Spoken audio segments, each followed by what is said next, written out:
Thank you so much for checking into my YouTube channel. This is Matt. Very glad to have you. I don't know what the weather's like where you're watching from today, but it is an absolutely gorgeous day here at Gospel Fellowship Presbyterian Church. We are just north of Pittsburgh. And by the way, if you are looking for a Reformed church, we would love to have you come worship with us in real life at some point.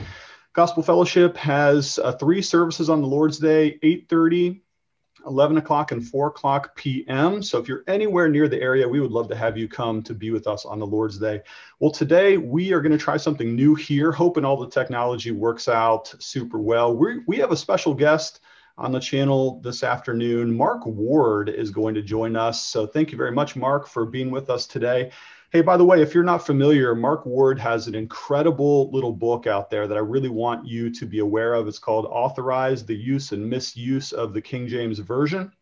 Little paperback, about 130 some pages, all about the King James Version of the scriptures. And we're going to post a link in the description of this video so you can toggle down and grab that book if you're interested in reading Mark's thoughts on the King James.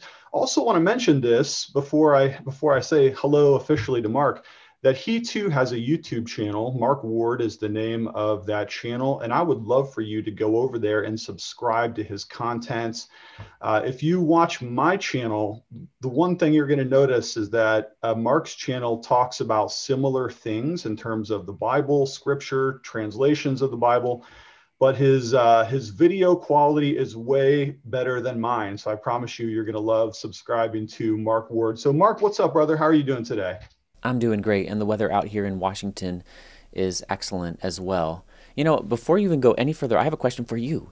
Do you have 2 morning services that are the same sermon and then an evening that is a different sermon? Yeah, that'd be the Reformed tradition, but unfortunately right now, all 3 of our services are exactly the same. If you were to come to either one of them, it's the same sermon, it's the same music, it's the same liturgy, and basically the reason we're doing that right now is because of COVID. Got it. Our afternoon service is the one where we tend to have a smaller crowd, but it's that crowd that wants a little bit more safety, a little bit more distance, a little bit more social distancing. And so it's a small crowd in the afternoon, but yeah, same service each one of those 3 times. I was just curious. It's just been such an adventure this last year with COVID, and I couldn't drop the opportunity to get some wisdom from someone else's experience there.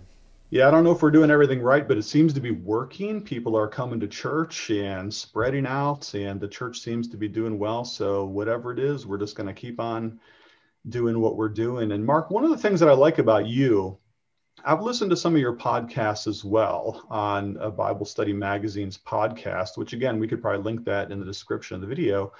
But you always start off asking people when they're introducing themselves, how it is that they serve the church. I just think that's a great question. And why don't you go ahead and start off with that? For those of you who don't know you, Mark, tell us a little bit about what you're doing for the Lord, because you have your hands on all kinds of different projects right now. Well, I serve a local church. I was just ordained as an assistant pastor at Cornerstone Baptist Church in Anacortes, Washington, which is a Reformed Baptist church. We're currently independent, but looking into a network of Reformed Baptists right now.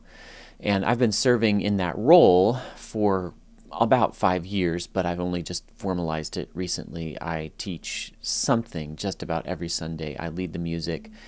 I do all kinds of stuff. It's a small church. I went from a large church in South Carolina while I was in school for 18 years and to a small one, and my wife and I both just love being in a small church, getting to know everybody.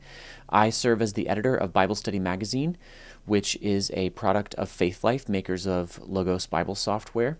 And that goes out to a lot of people, about 100,000 people. And so that is a direct way that I serve the church. I write a column in there and I solicit articles. I'm doing it right now. I'm waiting for some scholars to get back to me. I'm trying to invite people out there in the church into the kind of world of Bible study that Logos Bible software represents. So showing them the value of all those kinds of books that you've got on your shelf that I can see behind you, good commentaries and theologies and stuff. I've invested a lot of time in that YouTube channel, and I just, we connected because not only because the algorithm said that people who are watching my channel are watching yours, but because I sense something similar in you, interest in Bible translation and trying to get people to see the value in using multiple Bible translations.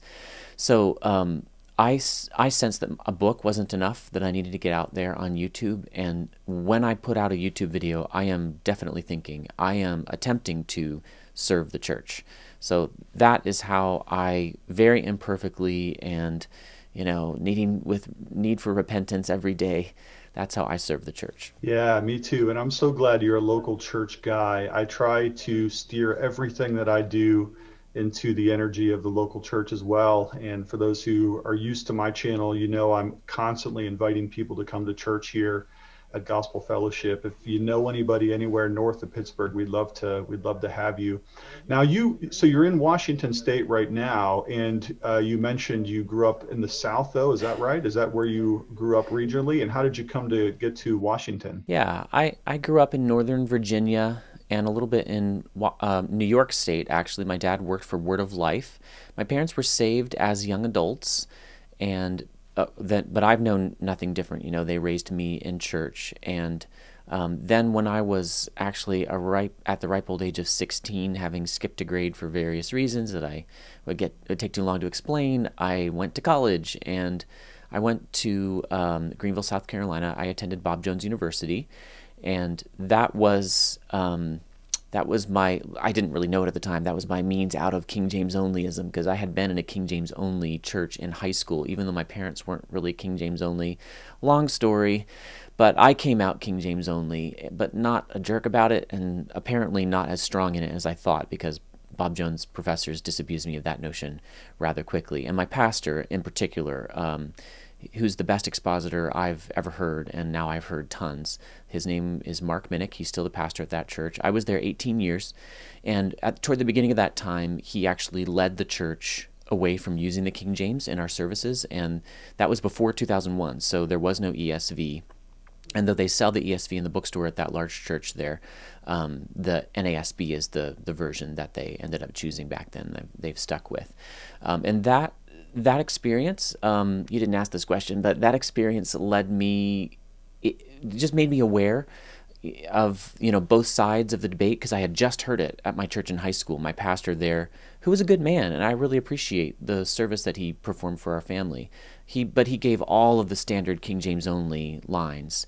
And then to hear those answered graciously and patiently by my pastor, started me down a path of being interested in this, and then using multiple translations, convinced me absolutely this is the way to go. And now I've gone way far from your question, and I can hardly remember what it was. Did I grow up in the South? So I spent 18 years in Greenville, South Carolina, and then I ended up getting several degrees at Bob Jones, including a Terminal 1 in New Testament, and Faith Life, makers of Logos Bible software, called me about 5 years ago to see if I'd be willing to, they called me 6 years ago to see if I'd be willing to be a Logos pro, writing articles, shooting videos, training people in how to use Logos. And I've shifted roles at the company. I've been an academic editor. So Logos does all kinds of cool stuff for the church, and I've helped on various projects like the Lexham Context Commentary and the Lexham Survey of Theology, and all kinds of little things I've done for books that Lexham Press has put out. And then about 6 months ago, I guess, it's been such a rush I can hardly remember, I became the editor of Bible Study Magazine. That's how I ended up in Washington. I should say one more thing. My pastor, his name is Tom Parr. I knew him in Greenville, South Carolina. We had the same mentors. And I actually took both of his jobs when he left to plant this church 15 years ago. I took his job at church. I was an outreach pastor in a not-so-nice neighborhood, and I took his job at BJU Press as a Bible textbook author, and little did I know that I would follow him out here. But when Faith Life called me, I looked at the map and I thought, oh, wow, maybe I could serve under Tom and work at Faith Life. And that's what I've been doing for the last 5 years, and it's really been wonderful to serve with and under a godly shepherd like Tom Parr. So that's a lot for any one person to do. If your day or your week is like a pie graph, how do those various responsibilities get cut up? You're a married man, you have a couple of kids, is that right? Yes, I have a beautiful wife who is the proprietress of Blackburn Gardens. She grows flowers in our backyard.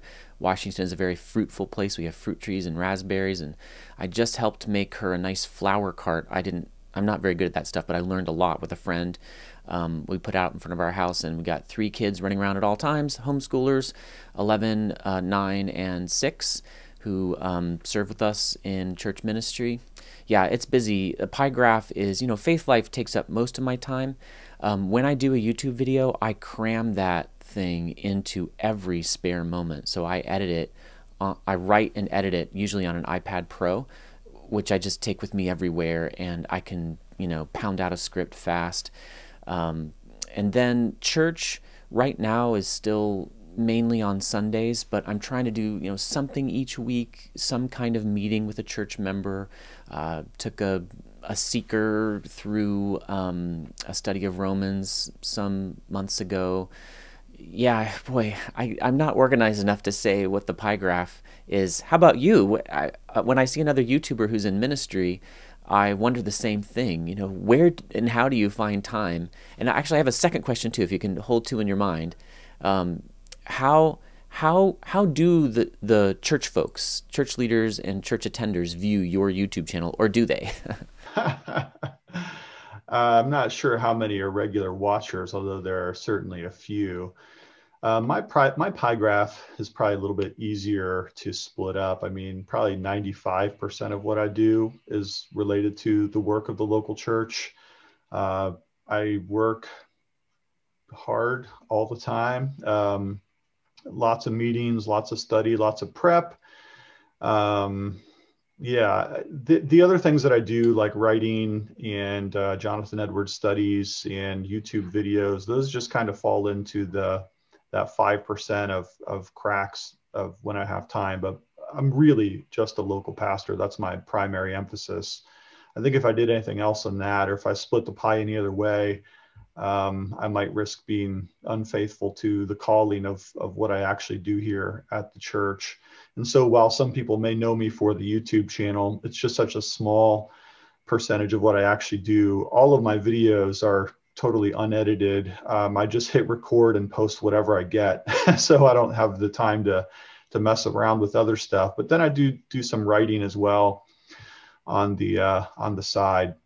But Mark, one of our shared interests that we have together is in terms of the Bible, obviously, and in terms of Bible translation. So how did you get interested in Bible translation? I mean, you have a book that is essentially discussing the topic in your book, Authorized, primarily about the King James Version, but you're one who espouses the use of multiple translations, and that's probably one of the hallmarks of your message. How did that become a consuming interest for you? And when did that start to develop in your life? It started to develop before I was born because my father was an English major at the University of Virginia. That is where he was saved. He was saved by reading his Bible by himself, actually, at a time of personal crisis. I've always thought that was so fascinating and really an endorsement of the Protestant view of the Bible that, he came to adopt, and I certainly have adopted. I'm interested because I'm a word nerdy kind of person. Spelling bee was a huge part of my childhood. And once I got into languages, they just fascinated me. And ironically enough, it was at my King James only church where they had a Christian school where they served me really well. My teachers were wonderful, godly people who loved me and, sacrificed for me. Well, the principal taught Latin in 8th grade. And I remember I got a perfect score on the final exam. And that just kind of told me, there's something here for me. Language. Oh, I love this. But I was more into graphic design as as a main deal. In fact, that's a part of my pie chart too. I run a web design business on the side, so I just have to try to keep a big pie.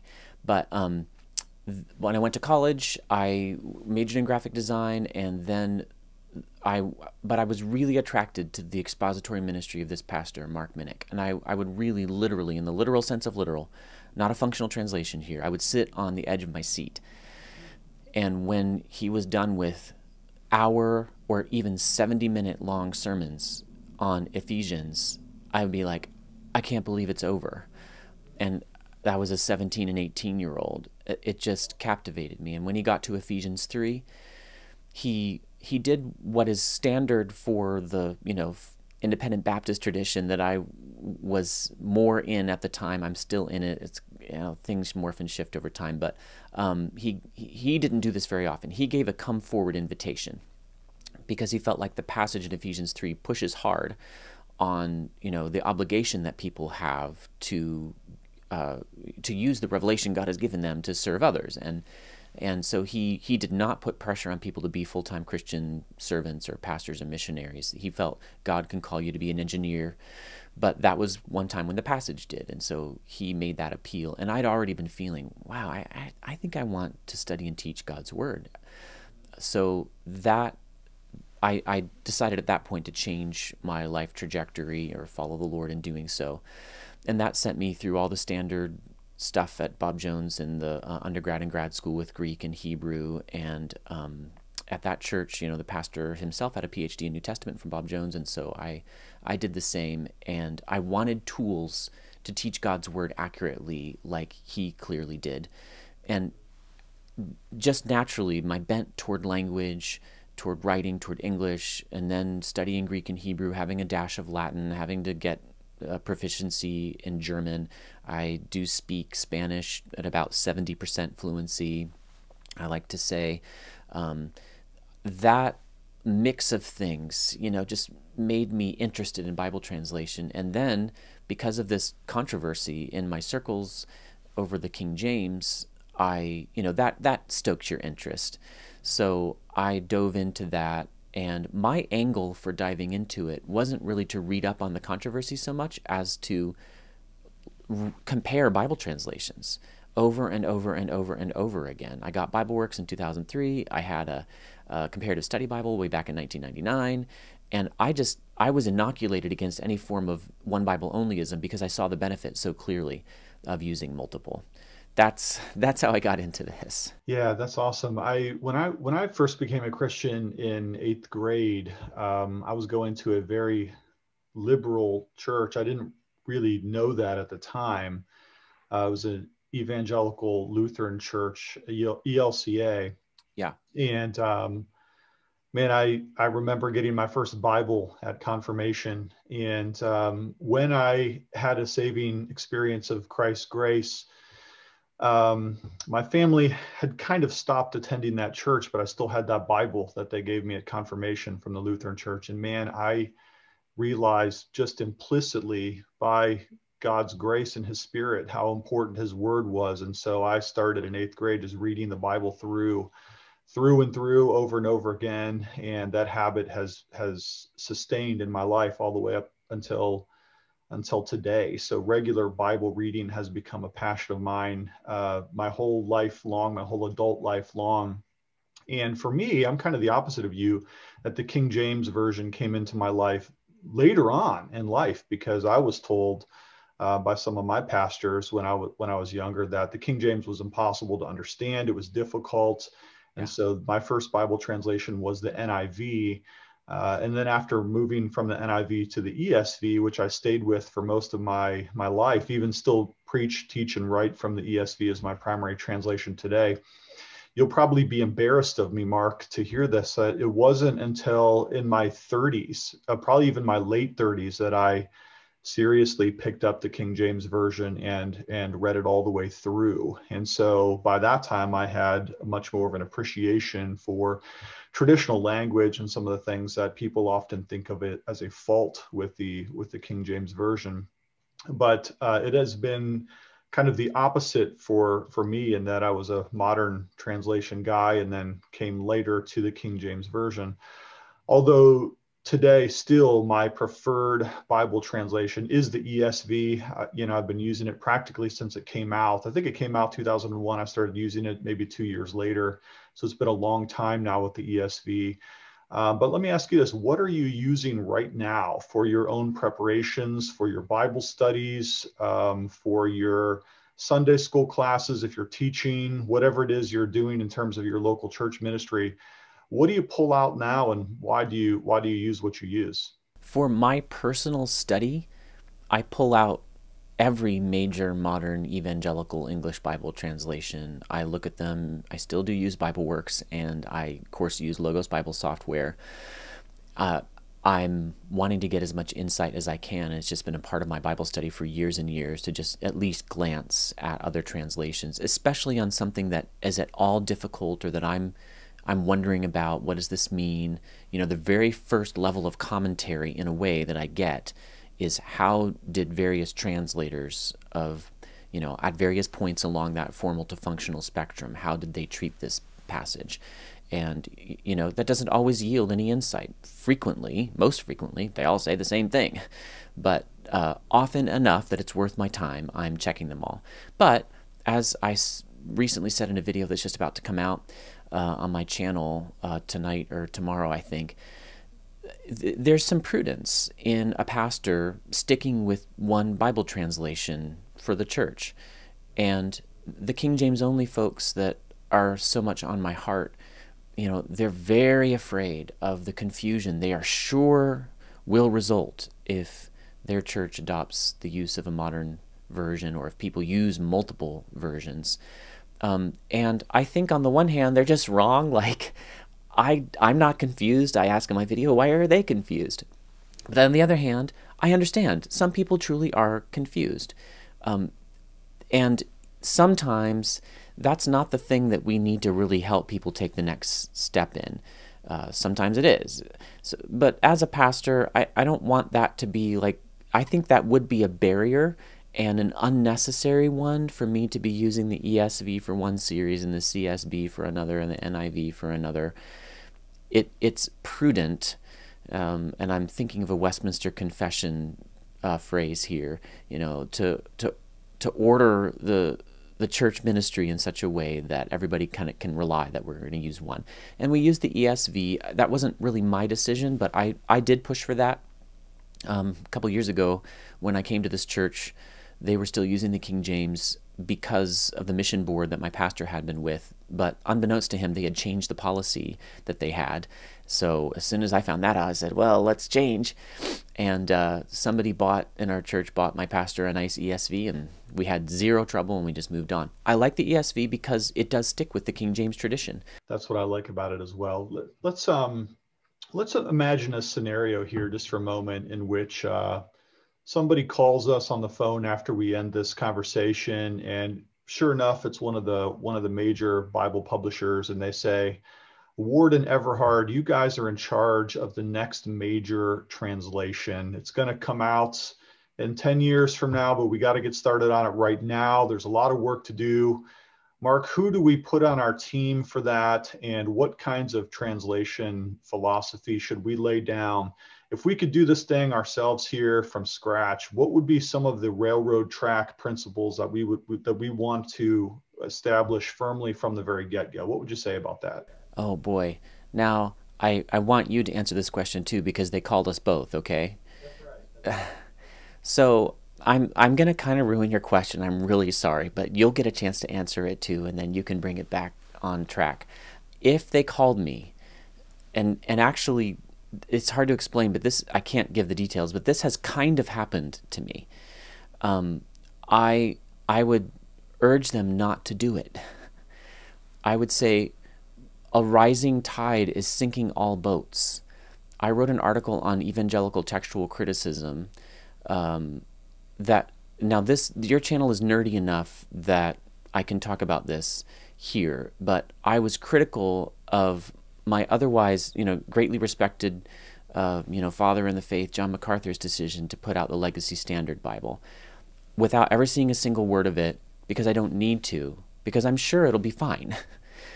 I'm saying the idea itself is not good, because we already have enough what I called centrist translations, or Nijay Gupta in an interview recently with Mike Winger called them official use translations, the kinds of translations that you actually might use in a real live church.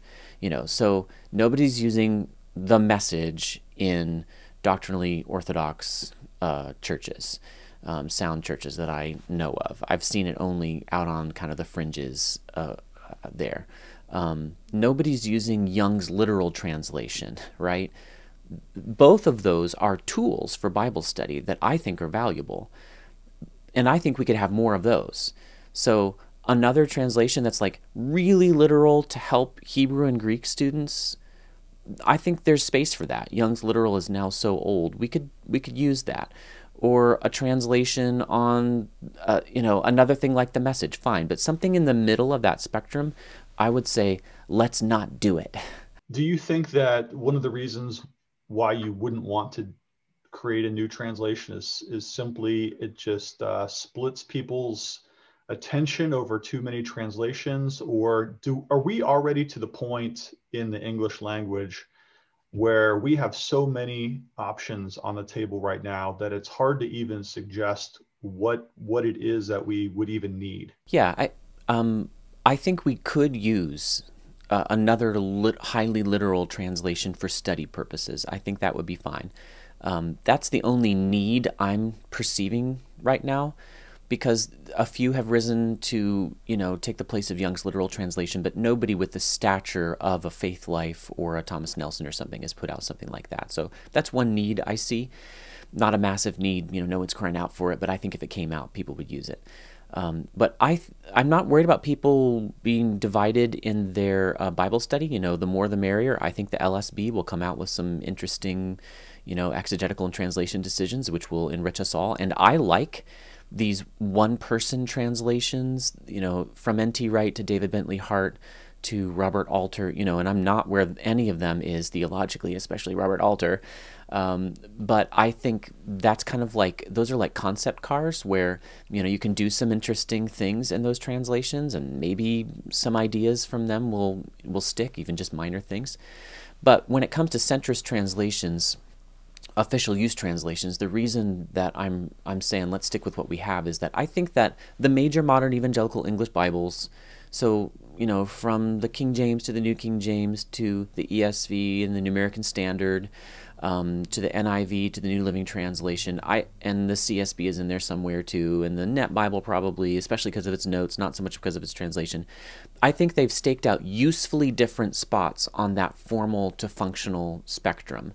And the more we crowd that, the more it looks to everybody who doesn't know what's going on, which is most people, inside and outside the church. They really don't know why these translations exist. It just looks like we're just trying to get more money. Or, in John MacArthur's case, it looks like I'm not happy with the theology being promoted in these other translations, so I'm going to make sure that I have one that I have control over. And I don't think that's what MacArthur is doing.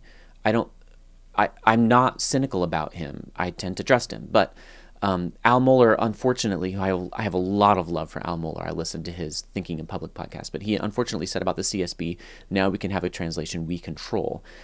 That just sounds to people like what's going on. People are putting their fingers, institutions are putting their fingers into the Bible to make it say what they want it to say. That just looks bad. And I think if we can just stop now, then we can get the benefit out of multiple translations without hopefully going any further into that detriment that causes people's trust to erode. What unique space do you think the Lexham English translation holds? What contribution does the Lexham translation have? That's a matter of active discussion within my offices, like at this very moment, and I am actively involved, and I can't give all the details, but I can give a big portion of the answer, and it has a lot to do with what I said about the need for one more highly literal translation for study purposes. That's basically it. We just don't think the LEB could use some help to go a little further in that direction. Is basically, I probably already said too much, but I can edit this out because I'm editing the video.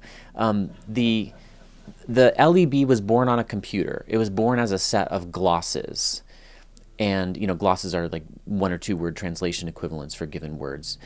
And that origin story it just has a way of allaying people's fears of saying, hey, it was an objective computer that did this. Well, of course, it was still ultimately humans. But that's the idea, that we used computer technology to help us get as close as we could at that point to, a meaninglessly literal translation. and then we smoothed it over a little bit to turn it into English. That's the LEB, and that's its place. It's a study translation. I would not expect anyone to use it as their main, official use translation in a church. I don't think that's what we're expecting at Faith Life. I don't know that anybody does. I've never heard of any church that does. Are you aware of anybody that's using that as their, yeah. So, Mark, let's talk a little bit about your book. I'm sure that there are many people that absolutely loved it. I myself thought it was very helpful, enjoyed reading it greatly. At the same time, you're also wading into some areas that makes people very uncomfortable. There is a movement that both you and I have talked about on our channels before called King James Onlyism, which is a group of Christians that believe that not only is the King James the best translation, but in some sense that it's the only real or viable or authoritative translation. Your book challenges that notion. And to challenge that notion is to, in some sense, invite response for good or for bad. Tell us about some of your experiences with the response. I imagine it's not all entirely positive, but you didn't write the book in order to gain acclaim for yourself. You wrote it to be helpful to people. So tell us a little bit about some of the response that people have given you to your book. The response really has been overwhelmingly positive. And the reason that might not be evident is that the strongest voices, the ones who were willing to go online and paste my photo to the image of a weasel and say sexually dirty things about me online, that has happened to me a number of times. And of course it's upsetting. It's not fun. But I knew that was coming. Those people, most of them, I think, are sinning the way Galatians 5 talks about, the works of the flesh, division, strife, envy, contention. And I long ago decided, before any responses came to my book, because it hadn't come out yet, I was ready to endure that for the sake of Christ's sheep, and that I was not going to answer those people who are really nasty, because anybody who finds that attractive is someone I cannot reach. They're in God's hands. It's not as if the people I'm reaching aren't in God's hands and they're in my hands. No, I think people understand what I'm saying, that Jesus said, cast not your pearls before swine. And the best, tip he gave as to, well, what people count as swine and what people, don't, is the King James says, the swine turn again and rend you. So those people I just don't answer. I leave them be. And, but what nobody sees out there but me and my wife, because I diligently share these with her, are the private letters I get. King James Onlyism is a very, very intense system. And it is the banner that, they are taught to wave around as their distinctiveness from other Christians. And so many younger pastors who are questioning this King James Onlyism, they don't, they fear to, go public with any doubt whatsoever. And I feel for them. I really do. And I don't think they should give up their friendships and mentorships lightly. I don't even think they should just jet out of those circles right away. Sometimes that's called for, usually not. So I get private letters from people all the time, especially young men, saying, thank you. I just couldn't wrap my mind around all these things. I knew something was wrong. And what I know they're talking about is textual criticism. It's just too difficult, and they haven't been trained in Greek. They can't work their way through these issues. But what they can understand is the King James is excellent, but uses English that was current to its time and not our time, and that causes readability difficulties. That's my tack, as you know, and that the Lord has blessed. What can I say? I'm so grateful to him for that positive response I've gotten. That's been mostly private. Well, thanks for sharing that. That's encouraging to hear. A little bit ago, I did a video on King James Onlyism as a movement, and I gave several reasons why, though I love the King James Version myself now, having appreciated it much more than I did with my very limited exposure as a young person, now I greatly appreciate it. But I gave several reasons why I myself could not be an active participant in such a movement as King James Onlyism. And the number one reason that I gave in my video was because of the tenor of conversation. The very tone of criticism is so incredibly vitriolic. It's so demeaning to its opponents that I personally find it to be a very unfortunate way that some people represent their faith in our Lord Jesus Christ. But Mark, before we wrap up this video, and we're going to have to do that here at some point, I want to give you an opportunity to maybe talk to our viewers today about some of the tools that you do find very helpful to you, either digital tools that you're using regularly in your studies and your academic work, or perhaps some books that have been a great help and guide to you, perhaps even some Bible study tips or recommendations that you might want to share with the audience that they're not aware of. Thank you. I will answer that question in a moment. I have to go back and express appreciation for your videos. And I watched your video on the King James only controversy, of course, and I felt like you did an excellent job. And I think that that point you just made is absolutely true. And I want to say, from somebody who was in the King James only world, especially for about 4 years in high school, to people out there who've never been in that world and are just bewildered, what in the world are they saying? Why are they talking this way? I want them to know that there really are many godly people who don't act that way, who are in King James only circles. And that, so I can never be bitter and nasty.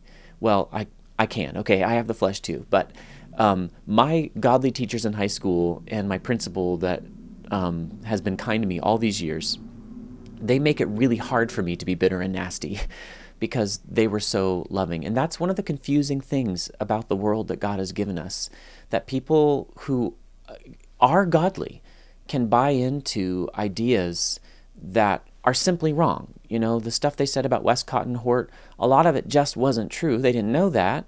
You know, the stuff they said about the readability level of the King James and the Flesch-Kincaid analysis and how it proves that the King James is at a 5th grade reading level, it's just not true. They didn't really know that. They weren't self-consciously telling lies. And this whole debate has made me step back and, I hope, be more humble and say, wow, Lord, if these intelligent people that I love who are godly could be overtaken in a fault, as the King James says in Galatians 6, surely I can too. Lord, open my eyes to discern my hidden faults. That's just got to be my prayer, or the prayer of anybody who's engaged in controversy with other Christians. That's a good point, Mark, and one we should mention about the charitability principle, that we should never judge or evaluate a group by their worst representatives. And that's true for practically anything, whether you're talking about people from this state or this country or that, or this color or that color, or this denomination or the other.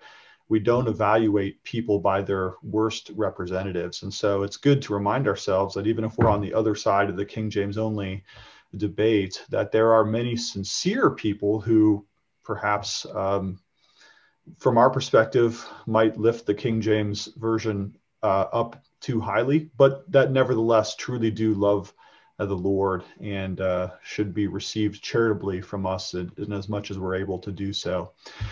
Final question for you today, Mark, and then we'll have to wind down here in a bit, has to do with your own scholarship. One of the things that you and I share in common, amongst many, many things we share in common, is that we both try to balance that line between the pastor and the scholar. There was a really good book, I liked it a lot, between John Piper and D.A. Carson several years ago now. It's called The Pastor Scholar and the Scholar Pastor. And I think maybe you and we might represent the model presented in that book. If I'm the pastor who occasionally dabbles in scholarship, and you're certainly a scholar who also serves the church as a pastor, tell us a little bit about your scholastic and academic endeavors. Do you have anything that you're working on right now? Anything fitted for publication that you're going to be working towards, or any other interests or areas of study that you're working on at the moment? Yeah, you've been so kind in this discussion/interview, and I totally failed to answer your last question. I can answer it in one word: Logos Bible Software. That's the tool that I use, and that goes right into the answer to this question. I'm always working on something. Right now, I'm kind of in between scholarly pursuits. I don't consider myself a scholar, but I feel like maybe like you do, that I can serve the church better if I dive into that scholarly world, on a regular basis, mainly as a reader, and then occasionally as a participant, someone who makes a contribution, one tiny little contribution. So I did work on a lengthy journal article evaluating the views of an upmarket version of King James Onlyism called Confessional Bibliology, that's appealing in Reformed Baptist and Presbyterian circles such as our own. And that came out in the Detroit Baptist Seminary Journal in May of 2020. It's free online. It was vetted and peer-reviewed, and got some great comments from some high-level people, especially one friend of mine who works for Dan Wallace at the Center for the Study of New Testament Manuscripts. And I lead a tiny little, offshoot sort of version of the Evangelical Theological Society called the Bible Faculty Summit, BibleFacultySummit.org. And we are happy to have pastors come. And you need to have a PhD to present a paper, but somebody with a D-Min might be able to squeeze in. You just have to give a proposal, and that's been really fun. That's what I'm involved in. That's my effort right now. I'm actually kind of looking for my next paper there. I like to do about one paper a year, and then I do have a book that I'm about to contract with Lexham. Probably. They've told me they're going to send me a contract where I take my 50 False Friends series that I've done on YouTube and put it in book form. That'll probably add some material in there. Yeah. That's great. Awesome. Well, congratulations on all that. That's wonderful. Thank you so much, Mark, for being our guest today. Just want to remind viewers that we're going to put links in the description of this video for some of the things that we talked about today.